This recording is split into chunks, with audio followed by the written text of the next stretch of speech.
Bronwyn Scott Woods from the Pro Agent team with your weekly update. Somewhere a little bit different today. Finally, we've got a bit of sunshine. I hope you're getting out there and enjoying it. The Pro Agent team is about to get even busier, so I thought I'd take a moment just to enjoy the beauty that we are so fortunate to have around us.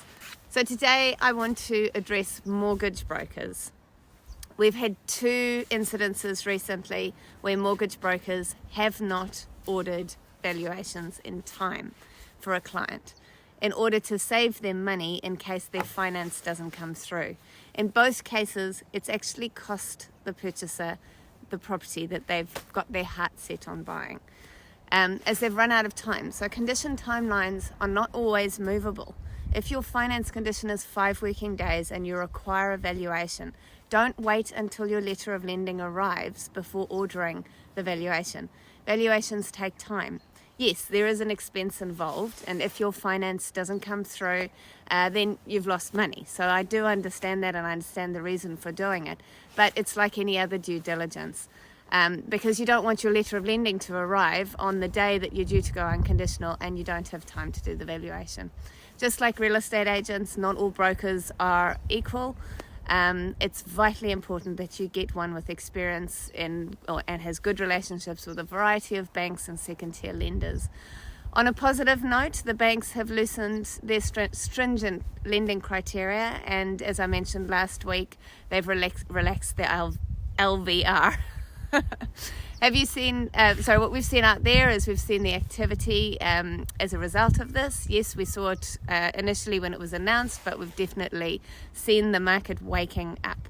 Last weekend we had 12 groups through 41 East Glen Road. We also introduced 16 buyers from our database to our silent listing on Victory Road, which is now under contract, but will still go to the open market anyway. 125 Albion Vale is now live.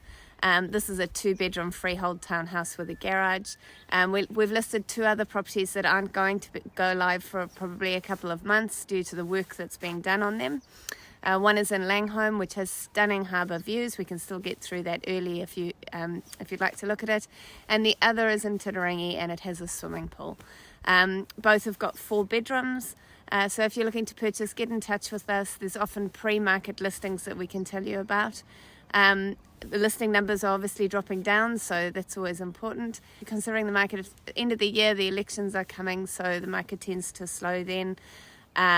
So if you're looking to sell in a drier weather, maybe winter is not such a bad time to sell. So what we're seeing out there is that listing numbers, as I say, are lowering. Buyers are also noticing this and commenting on it. And they're also less concerned about overpaying as they have been over the last year or so. Listing numbers in Titirangi have dropped down to 41 this week, and this is compared to about 80 odd at the beginning of the adjustment, and sitting in the 30s in the peak of the market.